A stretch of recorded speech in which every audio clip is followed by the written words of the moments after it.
So, hello everyone. I'm so excited to have with us Cheng Thom and Jordy Rosenberg.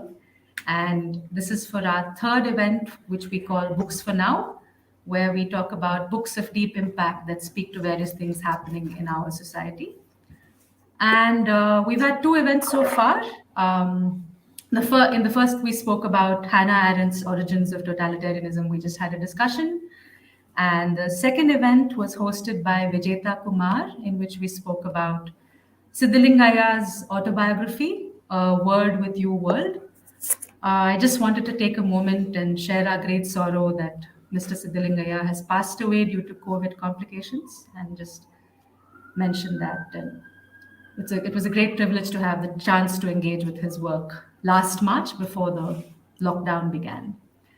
So, to introduce the two delightful authors we have here, uh, we have with us Jordy, who is the author of the forthcoming hybrid work, The Day Unravels What the Night Has Woven, this novel, Confessions of the Fox, and a scholarly monograph about 18th century religious enthusiasts. And Jordy is a professor at the University of Massachusetts Amherst. And we're super excited to have Cheng Thom for the second time. Thank you, Kai. Yeah, I'm so happy. He's a writer, performer, somatic coach, conflict resolution professional based in Toronto, Canada. She's the author of 4 award-winning books, including this wonderful book, Femmes, and Notorious Liars, A Dangerous Trans Girl's Confabulous Memoir. And Cheng has published widely on trauma, trans rights, and transformative justice. And of course, a little bit about us. My name is Kavya. I work at Champaca Bookstores. We're an independent women-run bookstore, children's library, and cafe. And we try to bring diverse stories and diverse perspectives in all our books and events. And the most important thing for you to know is that we have an online store and we ship all across India.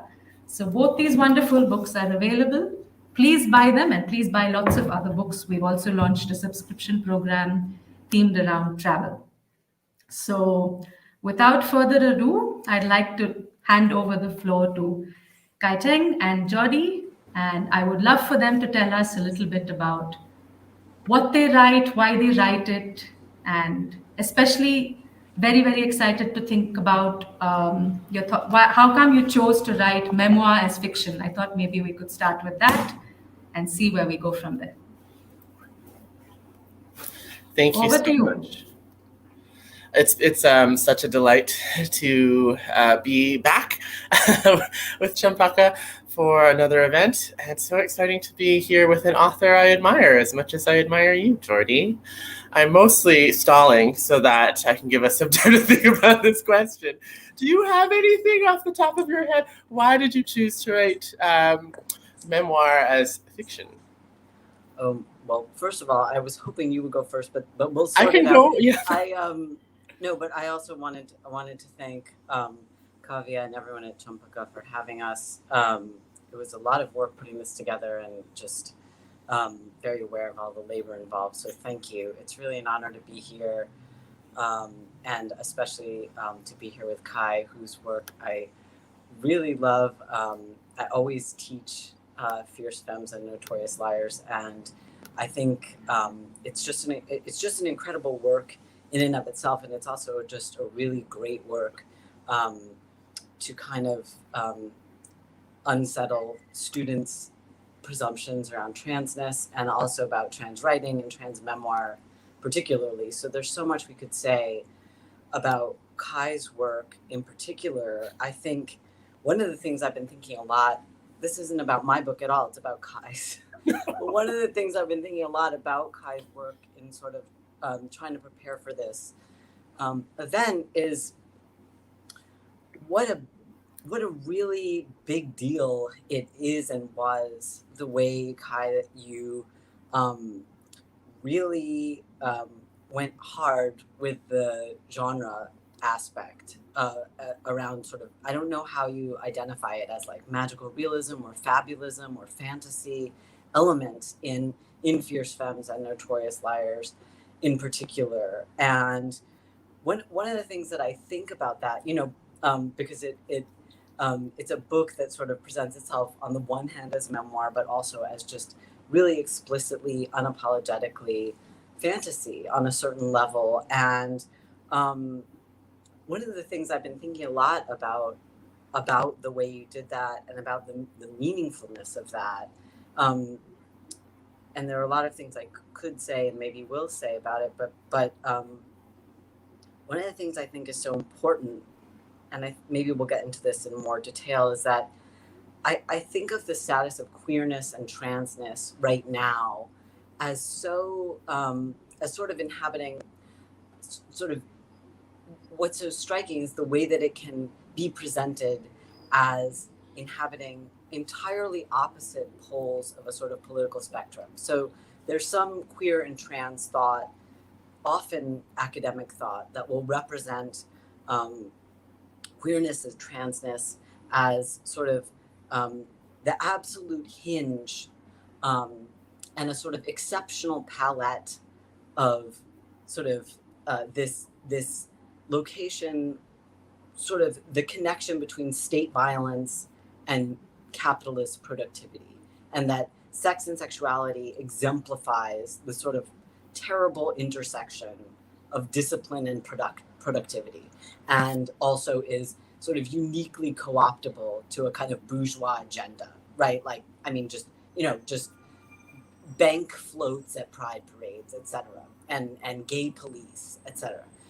Then there's another strand of thought that will represent queerness and transness as this kind of kernel of utopian possibility.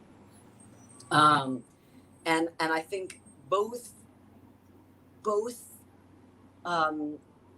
approaches are correct. The question is how to hold together that contradiction of the sort of undecidability of queerness or transness as such. And the thing that I'm trying to say is that I think that what genre can do and what a novelistic approach can do is hold together this contradiction without having to decide either way. That you can sort of use writing and, you know, aesthetic approaches to kind of inhabit the ambivalence and not have to decide either way. And one of the things that I think you did with Fierce Femmes in having such an intense fantasy element is kind of allow a space for undecidability and for the complexity of this contradiction to live in language. Another thing you also did is allow us a space to kind of represent a bunch of trans women, you know, murdering a police officer in revenge for police violence, and that was just amazing. But if you were writing straight memoir, you know, you can't do that in the same way. Anyway, that's a really just complicated way of saying I think what you're doing around genre and memoirs is really both beautiful and important. Wow. Thank you. That's so amazing. And so smart. I was like, oh my goodness. I don't know if I really was thinking about, like, I don't know if I merit the level of like praise or like intentionality. Like, but I certainly like appreciate it. And I think, you know, if I can jump off of that, like the liminality of fiction, and especially memoir as fiction, to me really speaks to like what excites me about being queer and trans in the first place, right? Like I think you're talking about these two streams of like queerness as potentially utopian, and then queerness as bourgeois. And these are two themes that are like, you know, I think explicitly explored in Fierce Femmes. And I believe I detect currents of that in Confessions of the Fox as well. And what I like about genre is, you know, I am a therapist by trade, or was a therapist by trade. is like the unfettered capacity of fiction to give us room to indulge all of our wildest fantasies, while also repeatedly returning to the grief that is reality. You know, like in Fierce Femmes, there is this like, yes, they murder the police officer in revenge, but there are also consequences to that, which aren't real world consequences, but they are internal. And I guess this brings me to like another topic that we had kind of brought up for discussion when we were preparing for this, which is like the possibility of escape through fiction and autofiction. I guess that's like the Quebec term for it, autofiction. Both of our books, both of our novels, have this like recurrent theme of escape in them. Like literally, you have both of your protagonists, I think, like planning their great escapes or doing their great escapes. And I'm curious, like how that theme figures into your work and what you are pursuing with the craft and with the craft and the thrust of what you're doing in your work. I mean, well, this is interesting. Again, I might dodge the question of my own work. I promise to come back to it, but the question that you're asking intersects for me within a really interesting. I was listening to a podcast of you, Kai. Now I can't actually remember which podcast it was. It escapes me. I listened to so many. Podcasts have really been like a really weird lifeline during this pandemic. Oh yeah, absolutely. And I really love listening to you. You were talking recently about, I think you were talking, I hope I don't get you wrong, about your decision to stop doing work as a therapist and kind of move into sort of work that was more directed towards sort of like mediation and community work. And it was, and some of the ways in which I think you described it as sort of like losing faith in community, but not losing a kind of, I don't think you used the word hope, but kind of like a, do you recall the word you used? Like, or maybe you... I think it is hope. I often say I don't have faith in community, but I still have hope for it. Right. It connected. One of the projects that I've been really most excited about recently that I have been involved in is this edited collection on transgender Marxism that Ella O'Rourke and Jules Gleason just put out. And it's a really fascinating collection. And one of the contributors, a really wonderful sociologist, I think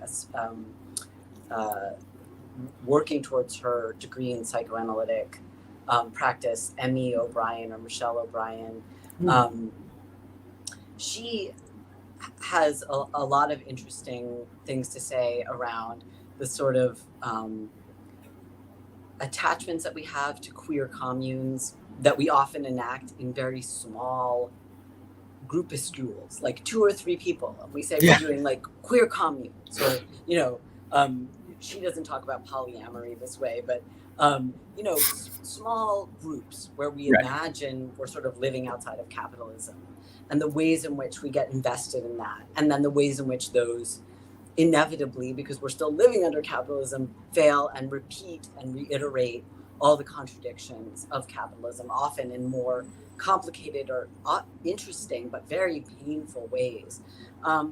She talks about, though, sort of what if we don't think about, what if we sort of move away from our investments, or we inevitably have to let go of these investments in the idea that we can counter all the violence of capitalism and racial capitalism, colonialism and post-colonialism within our tiny little groupuscules, but at the same time look at the sort of historical projects of organizing, not production per se, but consumption, organizing at the level of social reproduction. And at one point, Michelle talks about what if we're organizing, what is the sort of like level at which you'd have to be organizing people and organizing consumption, so that we're not just talking about these tiny groupuscules. And at one point she just names like a number, like it has to be 200 people, and we're organizing food production for 200 people. And that becomes an interesting project where it's not just simply our kind of like most impossible fantasies being laid upon 2 or 3 people to do at once, or 3 or 4 people to do at once, but really a question of organization, right? So we're not just talking about sort of like the idealized realm of fantasy, totally materially divorced from this question of organizing. What number of people do we have to be working with that the question of sort of fantasy becomes a question of the mechanics of organizing? And I wondered, I actually thought that was an interesting way to think about your distinction between hope and faith, right? That we often have like faith in for people to overcome the contradictions of capitalism. Not possible. But what might we do to connect a hope with the sort of material dynamics of organizing? I want to turn it back to you and wonder if this question of organizing connects for you with sort of some of your work around this question of mediation and community work, and how it might relate to some of maybe projects that you have in the works, or your relationship to writing now. How does moving from sort of doing work as a one-on-one therapist to doing work, community work, change your relationship to writing? I'm curious. Oh my gosh. I mean, first of all, you're blowing my mind with this, like, with this question of mechanics and like, what is the number? I'm like, oh God, okay. That really changes things for me. So yeah, I mean, because I think that really is now I'm like realizing a bunch of things. I'm like, right. Like when one is in a therapeutic dynamic, like the colonial model of psychotherapy is one therapist, one patient. And in this microcosm, you create sort of the bubble of a perfect relationship. And in that womb of the perfect relationship, the patient unfolds and becomes, a complete human being or whatever, which is like a vast claim even for individual psychotherapy, but that is the model. And of course, one of the manifold problems with psychotherapy is that that perfect bubble, first, isn't perfect, but also is not reflected in the world around us. So that unfolding is really limited in what it can imagine. I mean, that's a fancy way of saying I aren't really frustrated, because I was working with queer and trans youth, and they would come in with their, vast traumas and their problems of marginalized access to housing and no money and abuse, and they would leave the therapy room still with those problems, right? Just having had me maybe listen to them nicely for a little bit of time and ask some interesting questions. And having left, they would then engage with other queer and trans people, like I would leave and engage with other queer and trans people and get into massive fights. We would harm one another. We wouldn't know how to enact this mechanics of transformation as you're talking about them. And I really love this this idea about like the number of, or the mechanics of organizing, because that's different from escape. I think escape and escapism, first of all, important, like we both wrote novels about it, but also exists in fantasy, and doesn't have within it like a map necessarily for how we're going to change or overthrow. And I think that this, like the enactment of the queer commune in these small groups of 2 or 3, as you're talking about, and we see this as a theme in queer literature. I don't know about you, but like I didn't read like a particularly like radical, well, maybe at the time, a queer novel as my first, exciting queer novel. And it was Michael Cunningham's Home at the End of the World, which in itself has this, kind of refrain of the queer commune, which then, dissolves into sadness and tragedy. And I see this over and over in queer film and queer literature, including my own to some extent. And yeah, I mean, to me, that longing for like the commune of 5 or the commune of 10 that lives outside of capitalism is in many ways like kind of the queer recapitulation of the Swiss Family Robinson. It's this sort of like oh, like we're going to create some homonormative version of the nuclear family and then live outside of, you know, the constraints of capitalism. And that's beautiful in its way, because we are, you know, trying to recreate the sense of like the safe womb of the nuclear family, which unfortunately is probably just not going to work out for us, because the, you know, so-called safe womb of the nuclear family was never that safe to begin with. And so I'm very curious about this. Like, okay, so it's 200. Like I'm gonna be remembering this and trying it out. I'll let you know how it goes. If it takes 200 people to build like a commune, or like a queer like meal delivery program, or I don't know. See, I always think in terms of service delivery. Maybe I'm too restrained by that, but or if it takes 200 queers to create like a bashback kind of block, then that gives us something that's different from escape. It gives us overthrow. And I think that's what, now I'm like, oh, that's what Fierce Femmes is kind of about. It's how many do you need, and what kind of organizing do you need to make that happen? And I might throw this back to you now, because I've been thinking about Confessions of the Fox, and I'm like, okay, like this book has. One of my partners is saying he has to leave. Mwah. Take care, darling. Enough book talk for him.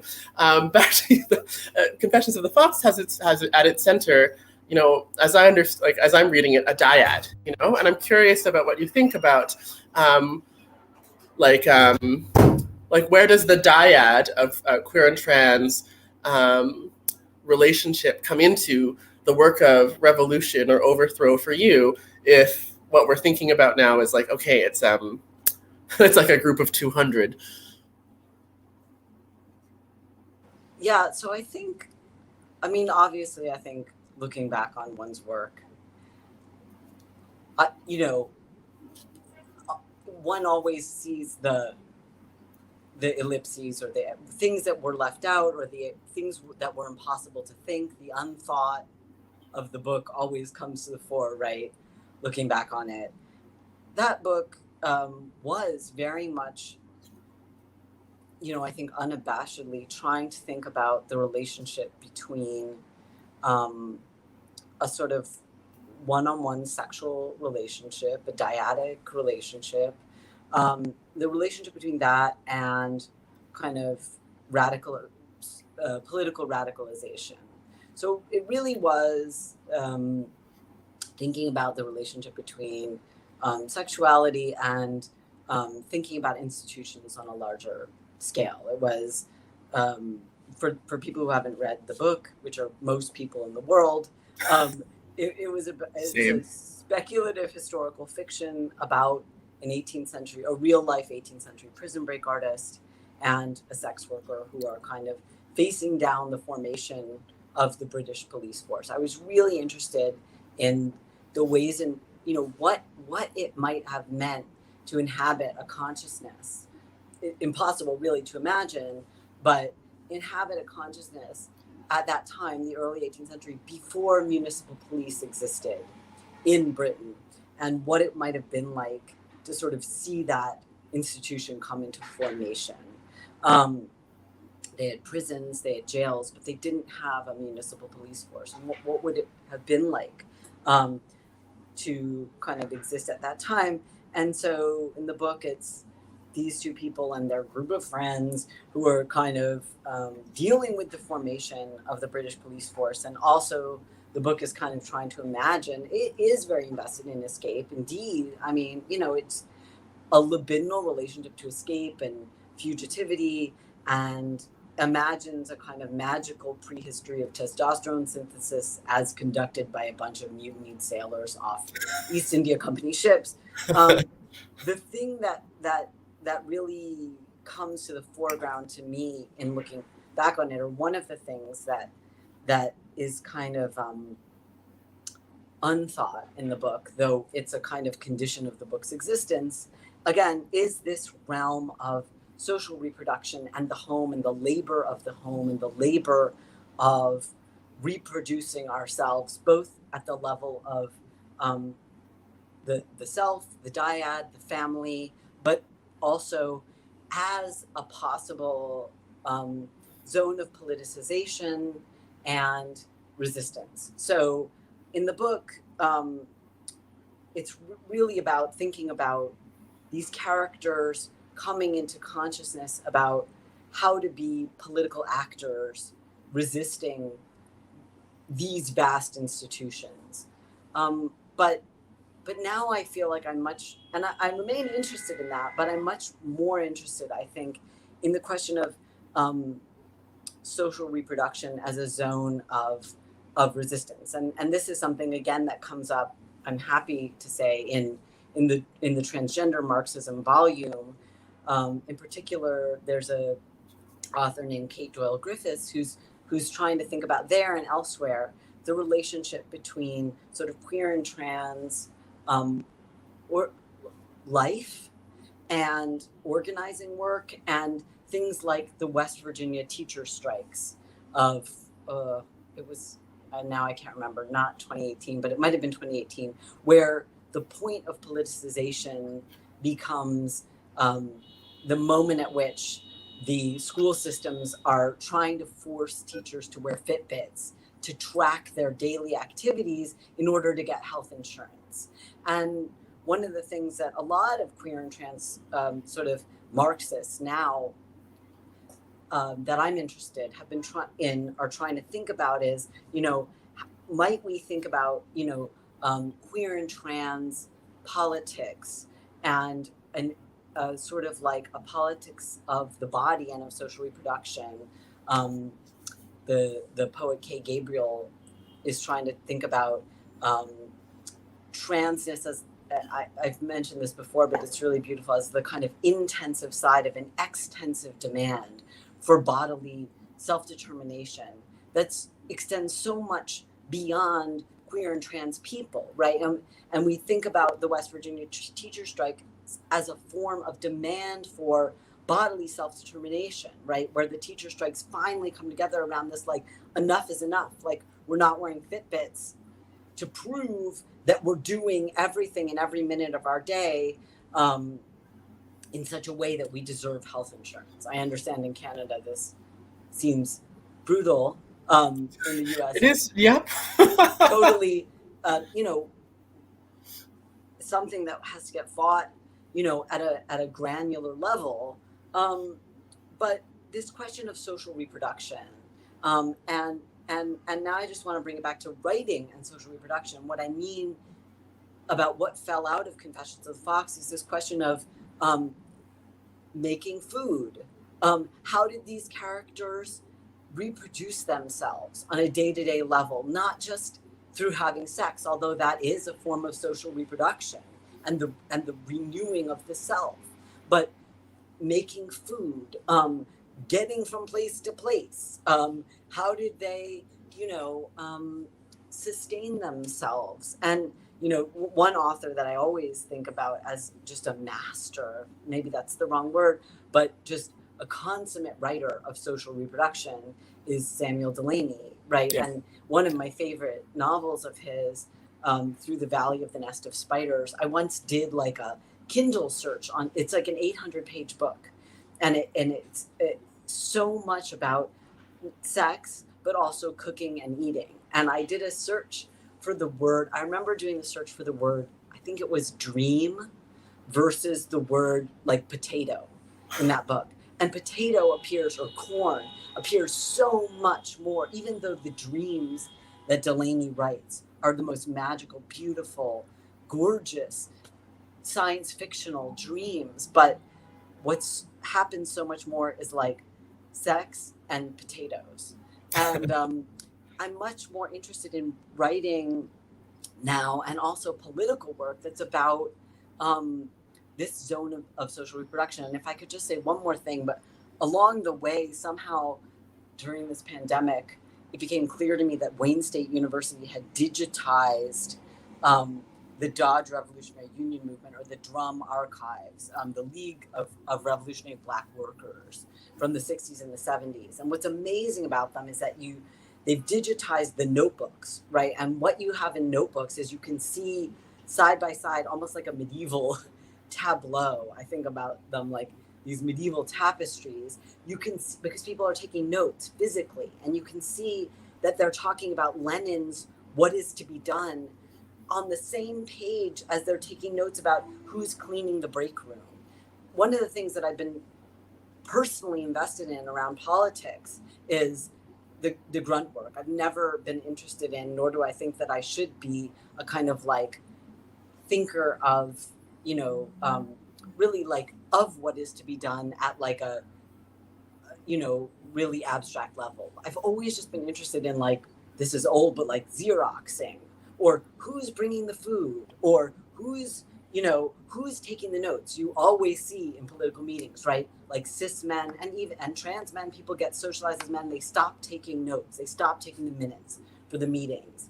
And I love looking at these notebooks that are like, what is to be done at this very abstract level, but also who is cleaning the fucking break room? Who is setting up the room for the meeting? Who's bringing the food?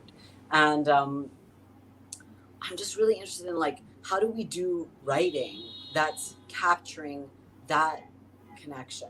I think it fell out of Confession for the Fox entirely, but I'm really interested in writing that picks up this question of social reproduction from the level of the home and the dyad and the family to the level of feeding 200 people. And obviously this is something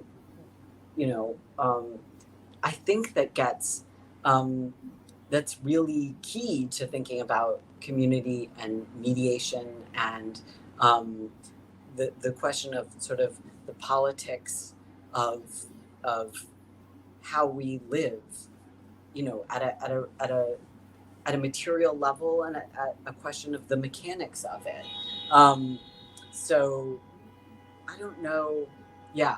I don't know if this question of social reproduction kind of speaks to you, but it speaks to me around how Fierce Femmes is kind of working this question of sort of like the connection between fantasy and just sustaining of a community. I still think that the question of the sort of the way that the characters in that book take on the police officer, and the way that, am I wrong about this, but they either hide the body or they create sort of a plant that's sort of growing to sort of cover the crime. And I don't know, to me this is a question of sort of the reproduction of life, even if it's maybe not explicit there, but it's dealt with at the question of genre, the level of genre and the reproduction of sort of a world that's both a social world and a natural world. Yeah, you are getting that right. There's like a moment where like a trans woman goddess rises from a machine essentially, and then like creates a plant that like sucks the officer's body in and decomposes it, and, which is and I mean, everything you are saying has rung so many bells for me that it's hard for me to pick one to like follow. But I mean, so you are, when you speak about social reproduction, like, yes, that like definitely rings something in me about the work that I do as a mediator and the work that I think we are both doing as writers, and perhaps as like community like participants as well. So mediation is essentially about conflict, attending to conflict, and conflict is, as a lot of mediators will say, is an opportunity to transform, which is just a fancy way of saying conflict means we have to look at the way we're doing things and then maybe change the way we're doing things. And one way of resolving conflict is like getting everyone to be okay with the way that things are. And then another is like really pushing everyone to change the way things are. And when you were speaking about this, like who's cleaning the break room, that really rung a bell for me, because for me, that question is who's doing the dishes. I did a lot of organizing in Montreal, or participated in a lot when I was in my earlier 20s. And we would always have these meetings in people's like squats, right, in like their homes or their like, punk apartments.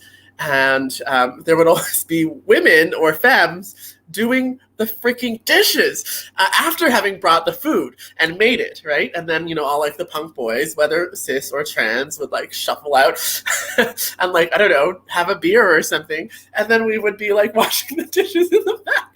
And it became a huge point of tension. It exploded many times. People would like stitch the words like doing the dishes is the revolution like onto their like dishcloths and stuff.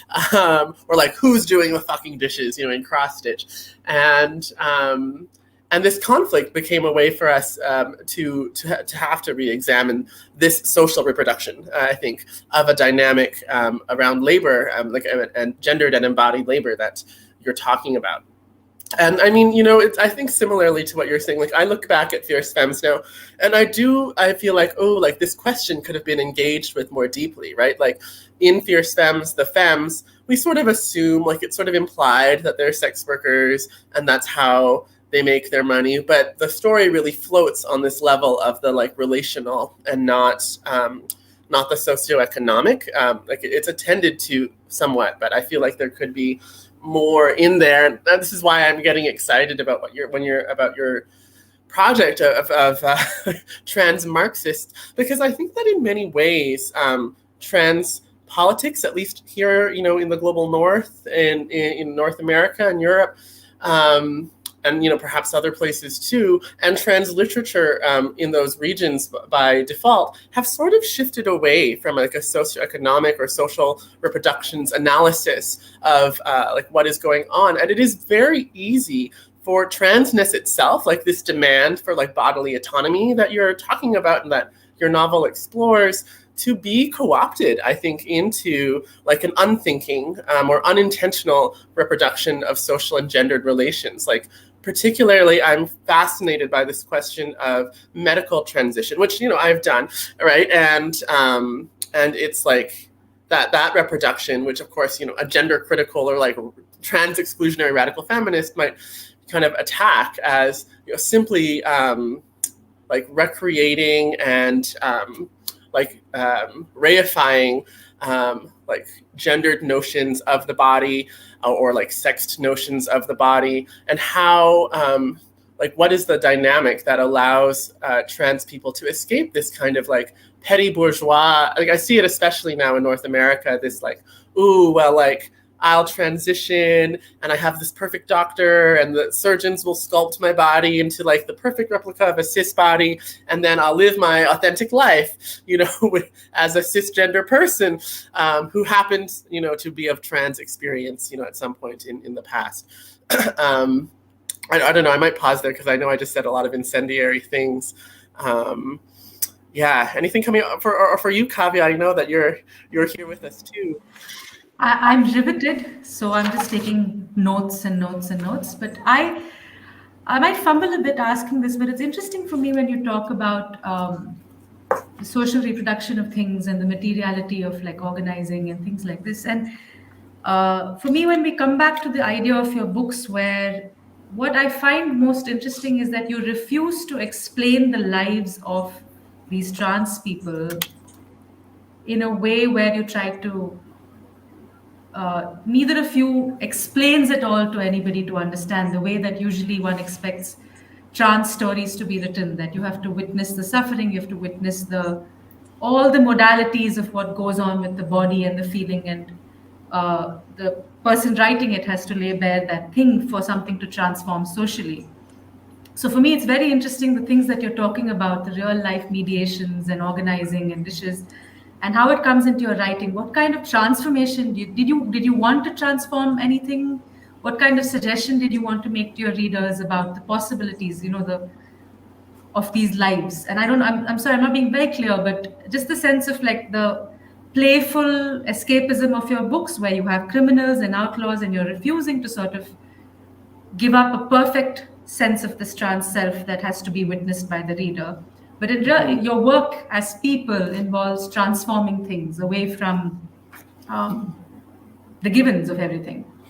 Yes. Oh my God. Well, Jordy, please feel free to jump in here anytime. I'm already having like a excited reaction to this question though, because I've answered this many times, and Jordan, I think Jordy, you may have as well. Like like breaking away from like the trauma narrative. And this narrative is so popularized, I think, globally at this point, of like any marginalized person, but trans people included, like, tell us the story of your suffering, and then the mainstream reader will read this like trauma narrative in the memoir, and through attending to the story of the other person, of the other's suffering, the mainstream or liberal reader then becomes a better person, more sympathetic, and more cosmopolitan. I don't know, something like this, right? And so this demand to constantly retell the same story, but in many different clothings, right? Like, oh, my sad trans story, my sad racialized story, my sad, poor person story, my sad disability story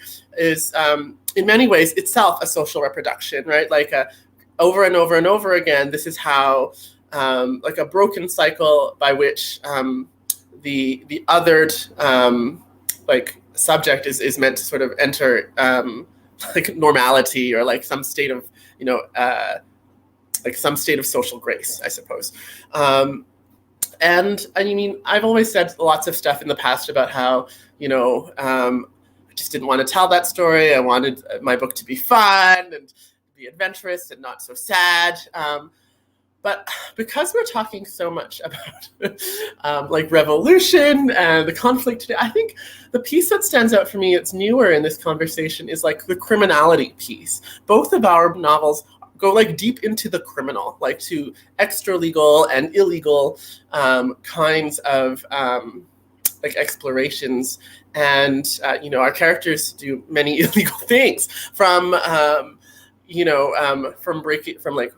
like illegal sort of labor practices, as in like sort of not doing or doing sex work, to physical acts of the body that are illegalized both in the worlds of the fictions and in the external world to some extent as well.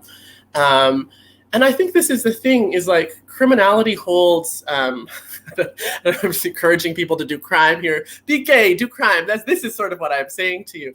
But I think that the power of that, both in reality and as metaphor, is this like real railing against like the petty bourgeois like demand for the queer or trans subject to assimilate, or for any kind of marginalized figure to assimilate. This trauma narrative, this tragic narrative that gets repeated over and over again, is essentially saying, allow me to participate. I wish I could participate in society in these structured, ordered ways. Let me get married. Let me have a family. Let me have a job, and become a CEO, or any of these kinds of things. Whereas I see in both Jordy's novel and my own, this like sort of this wild reveling in like, oh, I don't have to do that. I can do something else. And, when I really think about it like that, there's such a legacy and lineage of like rich revolutionary criminal behavior in queer and trans history, simply because colonization, particularly from the British Empire, illegalized in so many ways the fact of having a queer identity or queer body or trans body, or having queer desire, right? Like however you want to sort of understand what it is to be queer or trans or gender diverse, all of that was criminalized enormously by the advent of like the colonial nation state or colonial governance, and very particularly sodomy laws or anti-sodomy laws that come from the Christian kind of the Christian foregrounding or foundation of colonial law. I'm going to pause here so that other people can talk. I'm just very excited about being a criminal. Yeah, I mean that was fantastic, and I can't really add much to that. I can just heartily agree with everything you're saying. I think that the question of the historical production of criminality, that and that was key to the novel that I wrote, but more importantly, that to me, the reason it was key to the novel that I wrote is because it is so key to thinking about the history of capitalism and the importance of sort of resisting respectability politics in queer organizing, and under a kind of learning about the history, understanding that sort of the history of queerness is so, it's impossible to divorce it from the ways in which sort of criminality as a historical event developed. So, for example, a historian that was very important to me in writing the novel is Peter Linebaugh, who has a kind of done all this historical work on the ways in which forms of subsistence were criminalized with the development of early capitalism. For example, the ways in which waste was made a kind of was commoditized, let's say, and policed. So the waste production of ordinary labor, like the shavings, metal shavings off of, say, watch cog production, were suddenly become the property of the owner of the means of production, whereas at an earlier time, the person working on a piece of metal could take home the waste shavings and then use them, repurpose them, the shavings, little pieces of leather, whatever it was. And so you see that the development of criminality is a way to control labor and the labor market, to make it impossible for people to reproduce themselves except by selling their labor, to make it impossible to, say, glean from the streets means people have to sell their labor. This becomes, I think, especially visible around questions of, say,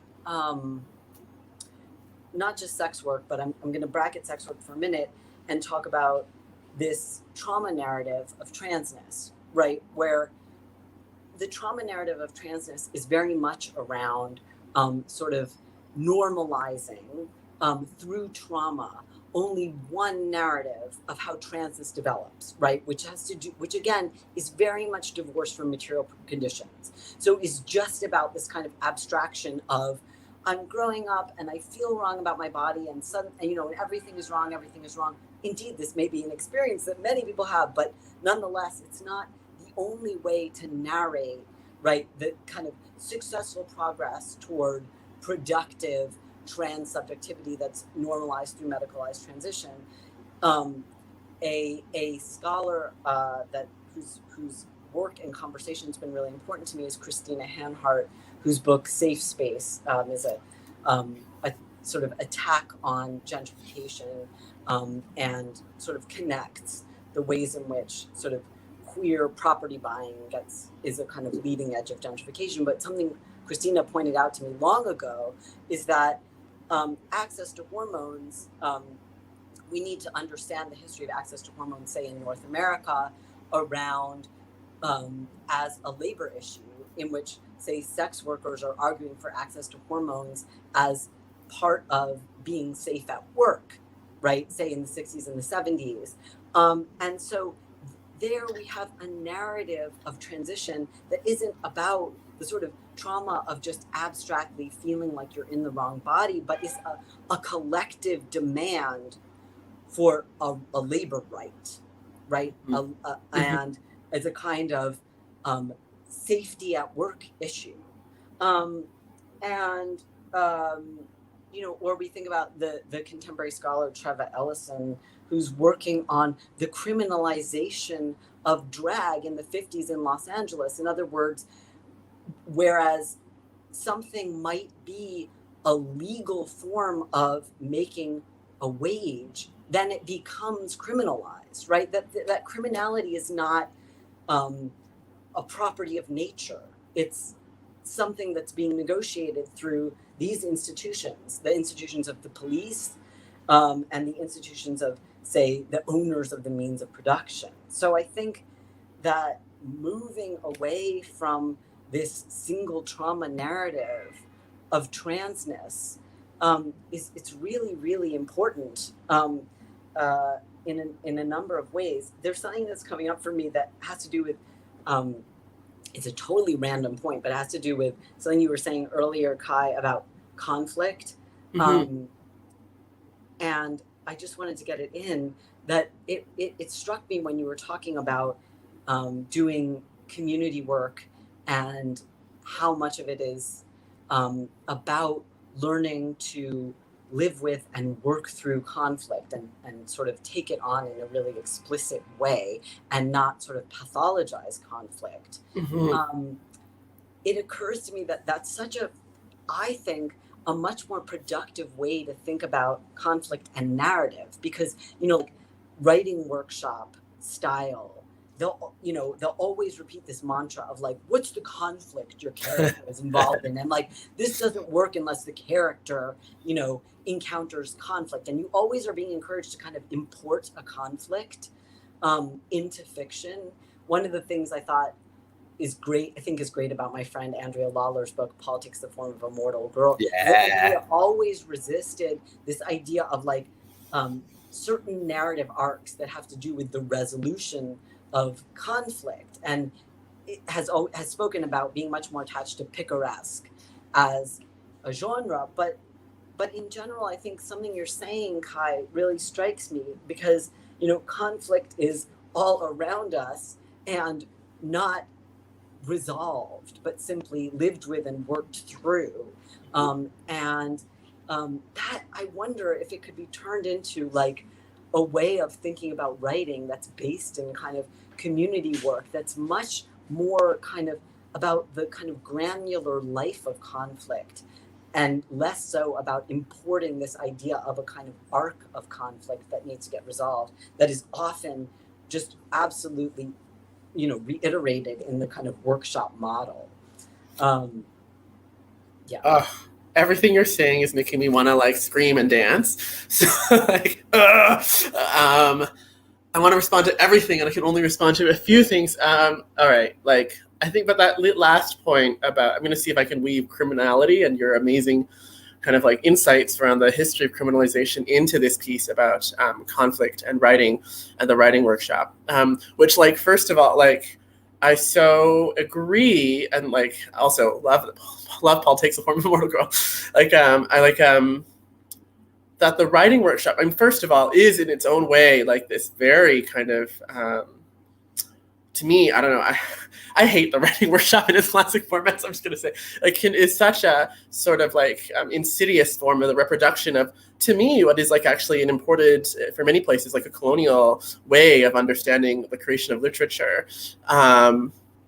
Especially when you think about the MFA or like the like really institutionalized forms of the writing workshop, and knowing that like this, like first, like the hero's journey and the narrative arc around conflict are both actually, you know, heavily based in Eurocentric thinking, and that there are many examples of literatures around the world that have not like required either conflict or the hero's journey as like sort of like the central organizing structure of like a fictional or character-based narrative. I bring in the hero's journey because of what you're talking about, this like idea of the trans person as like an adolescent or a child, and then they feel this like internal discord, right? That is the hero's journey in a nutshell. At the beginning of one, we feel the call from the divine that says that something is wrong, and then we pursue that call, you know, regardless of material conditions, and so are transformed, you know, through our, you know, magical adventures into, you know, the person that we're supposed to be, or we're not transformed, and then it's tragic and we die. You know, this is sort of the hero's journey take on not only transness but also queerness. Like, this is the exact same narrative for like gay people as well, and many other forms of like the difference victim trauma narrative. Either you've overcome it and become the hero, or you fail and then you're sort of tragic kind of failed hero.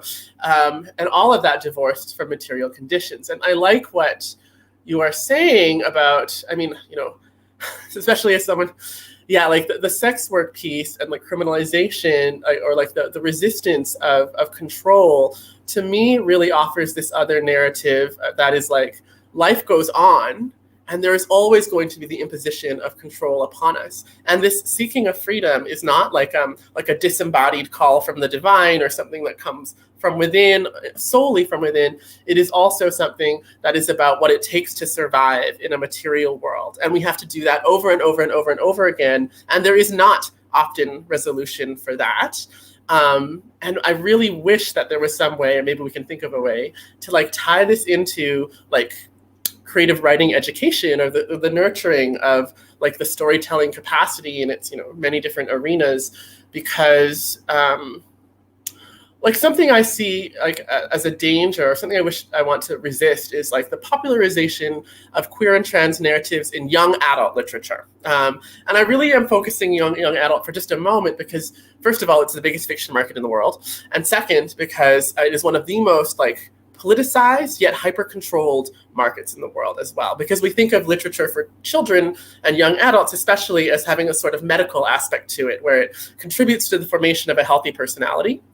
And that's why we can't have, for example, explicit sexuality or like kink in like mass market produced YA novels. But we do have these days many trans narratives in young adult fiction, gay narratives as well, that have this sort of hero's journey element to them, where the resolution is, the conflict is, I'm trans, essentially, and I don't want people to know. And the resolution is, they found out, and I love myself. And this, whether or not you love yourself, very important question, but has really nothing to do, or very little to do with, does the world support you to survive in an economic way, once you've done the work of loving yourself. And I'm just going to pick on Love, Simon for a second here, which is a very popular movie, I think, maybe globally, because it was the first sort of big picture coming out narrative, where this young white man the first scene is of him being given a car for his birthday, which is already like whoa, that's like a class thing, right? And then he comes out, he's afraid to come out, but then he does, and it's this big journey of revelation, and he has really no problems other than that. But embedded in that film is a young Black gay person in Simon's high school, who is sort of really effeminate, or like portrayed that way, and Simon is like, oh, I don't want to be that other person. And then we never really hear more about this one other gay, or perhaps trans, we don't know, person in the school, for whom the conflict is not resolved. Simon gets to be this beautiful white twink who is out in the world, and this other character has always been out, has always been seen as queer, and is left dangling. And I'm curious about this, like, so what happens with the left dangling, right? And anyway, I'll just drop a quick plug for Tori Peters' Detransition Baby, which also ends on such a note of dangling. Yeah. And I will turn it over to you. No, I totally love it. I just want to say that your book is young adult fiction in the way we have it in the bookstore. And we've been talking about that a lot, because yes. Who chose that? What do they mean? So, yeah. Jordy. Yeah, no, it's totally fascinating. I love what you're saying about young adult fiction. I'll plug a book.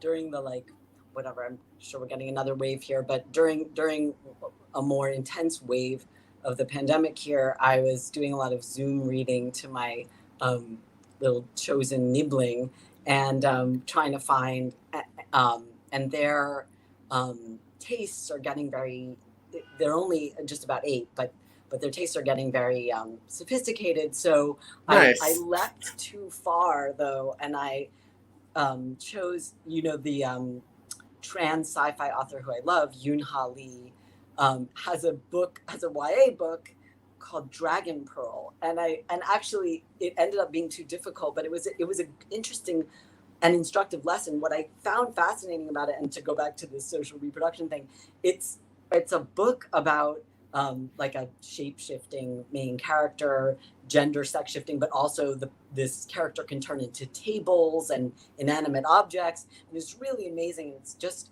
so dense and incredible. But the character has to go on a quest, has to get on a ship to go into outer space to find or rescue their brother. And we never got to the ship, because so much of the beginning, and it's amazing, of the book is about trying to get on the ship. And it's like not just traveling to the ship and everything that traveling entails, and not having money and having to figure out how to get money to get on the ship. But then at some point, the character ends up working in a gambling den to get money to get on the ship.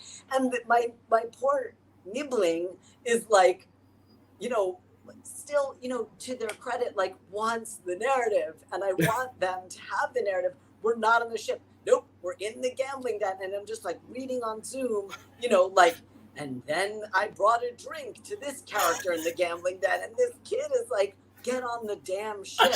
Like, it's amazing how hard it is to get on the ship. And so I think, to Yoon-Ha Lee's credit, this is this sci-fi YA book that's like about, you don't just magically get on a ship and go to outer space. You got to work for it, kid. And, so it's really amazing. And the thing is turning into tables and turning into foxes and turning into things, all in an effort to get on the ship, not to realize themselves, but again, as part of this process of, of work. So it's quite interesting. Anyway, that's neither here nor there, but no, I have to check that out now. Yoon-Ha Lee, that's going on a list.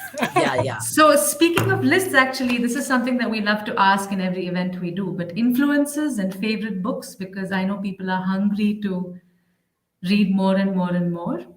And especially around this thing that we call trans writing, because in a sense, I wanted to put in a word over here about, I've been wondering if there's a kind of linear direction in which writing evolves, queer writing evolves in the world, and whether reaching a point of escapism and playfulness has something to do with the society it comes from. Because in India, in a sense, we're still very much at the self, witness myself, listen to my suffering. And it's very necessary because, if people are getting Fitbits in the States, here you're having more medical examinations for trans people trying to transition, and you're having worse laws brought in, even when the queer movement is claiming to move forward.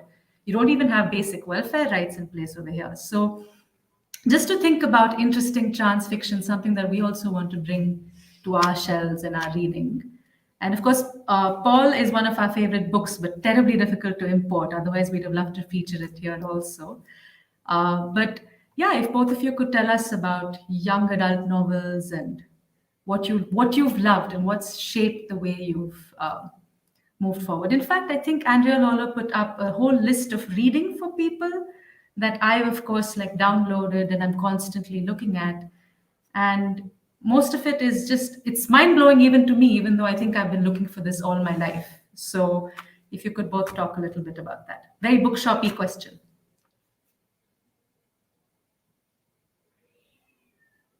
Well, I just babbled, so I'm gonna let Kai go first. So polite as always, Jordy. I love thinking about book lists, and also I'm always filled with shame because I'm oh no, I haven't read enough this year. But I'm gonna grab a book off my shelf, and I feel like it might have just been reissued. And another book actually as well. Good thing my shelf is so nearby. Okay. So this is A Safe Girl to Love by Casey Plett. And actually, I think A Safe Girl to Love has been available for free on the internet for a while. So that doesn't help you with sales too much, Kavya. But A Safe Girl to Love is a collection of short stories by Casey Plett, who is a Mennonite Canadian trans author here in Canada that really,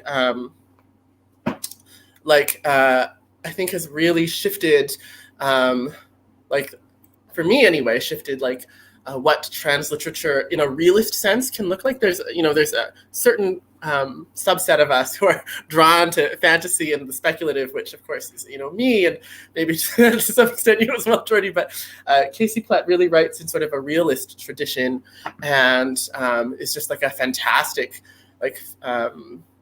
prose fictionalist.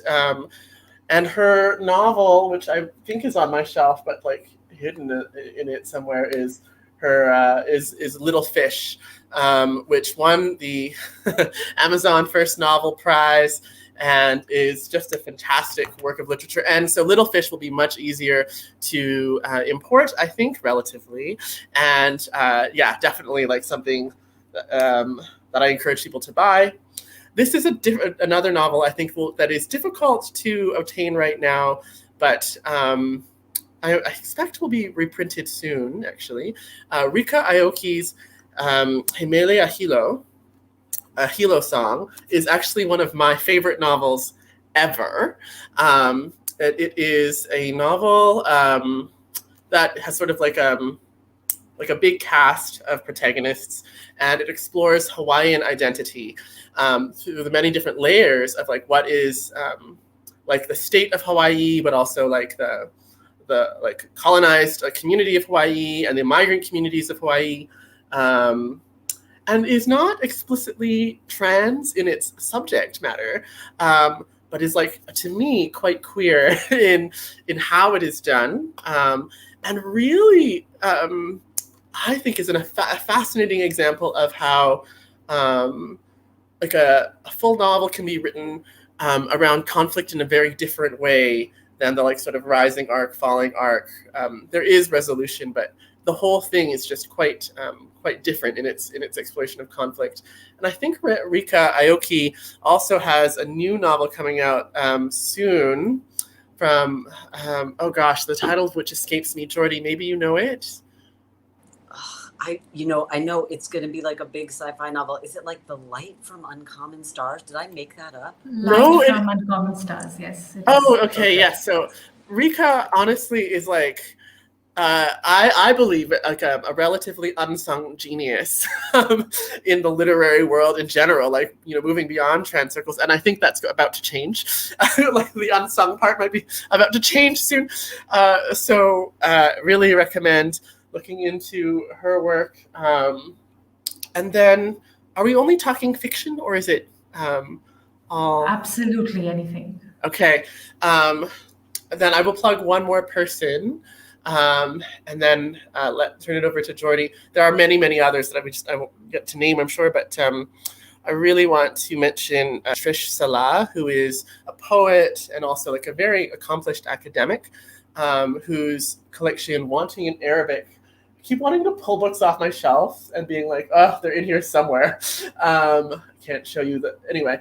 Trish Salah's Wanting in Arabic is like the most erudite, yet exciting, like, collection of poetry I have ever read. Like, this woman is like a genius beyond a genius, and, like, the work is so intertextual.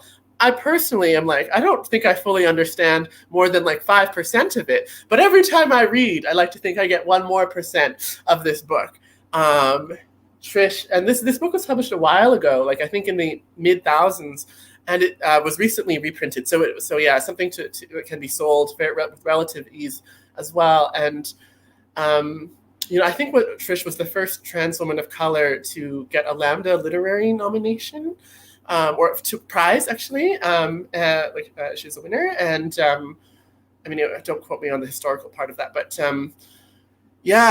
to me, Wanting in Arabic really represents like a forerunner in many ways of the current wave of trans literature, because it did explore in a metatextual way like what it means, like identity and this like coming to self, but it also had such a powerful like grasp on all of the other like pieces that were going on at the time, and really, way ahead of its time. So I'll stop there and turn it over to Jordy.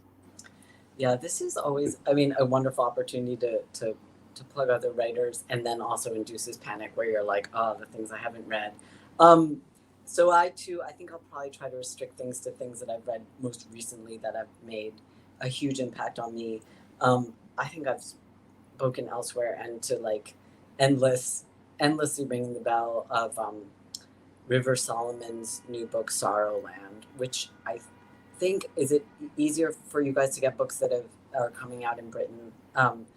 So it came out big in Britain, and I love River's work. Sorrowland absolutely just, I mean, captured me, and is like very, very amazingly dirty Gothic fantasy. Rivers managed to get like some extreme kink into a very mainstream book, but it's like, and again, not to constantly, but I'm really on this social reproduction interest in fiction and people who write everydayness really well. Rivers does a really amazing thing where this is like totally improbable Gothic fantasy about a character who lives in a forest or escapes from, actually, Kai, have you read it? Because it would interest you, I think. No, escapes from I'm really paying attention.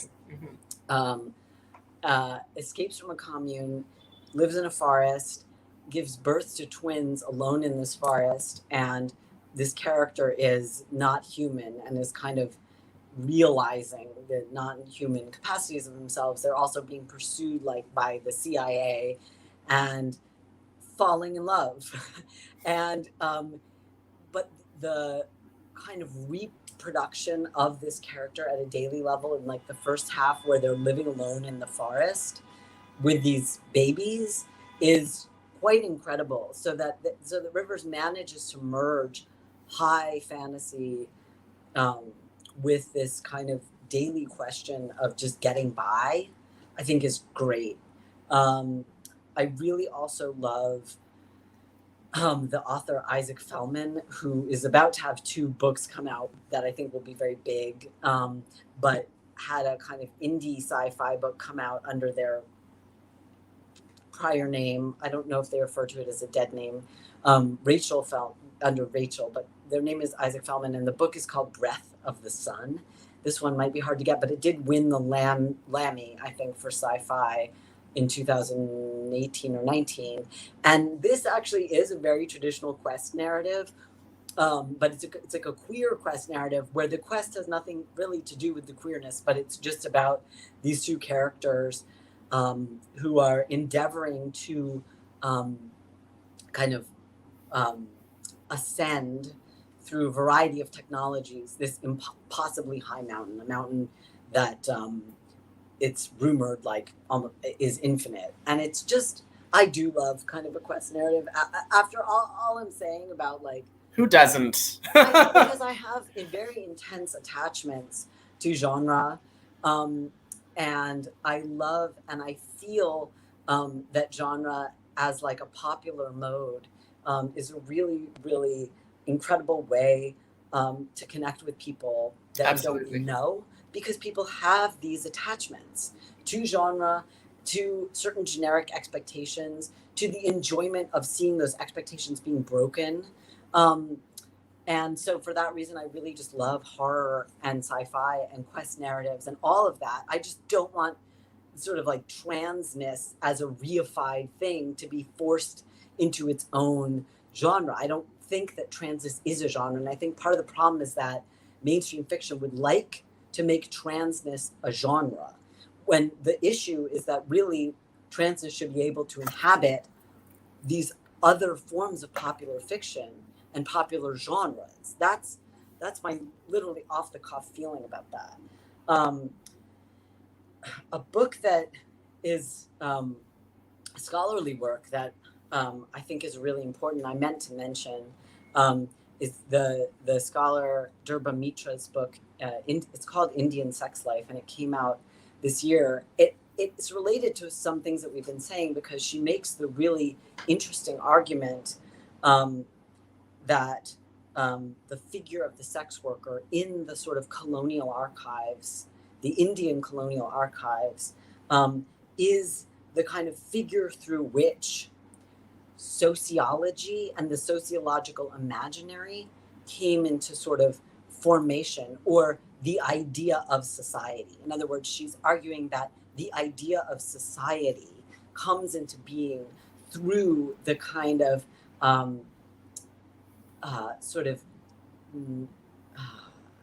archiving of, the purporting to knowledge of the sex worker as an object of knowledge. So in other words, that the control of femme or female, feminized sexuality is the way in which we come to understand social life as an object of study, and as an object of study, sort of an object of, say, control or purported reformation.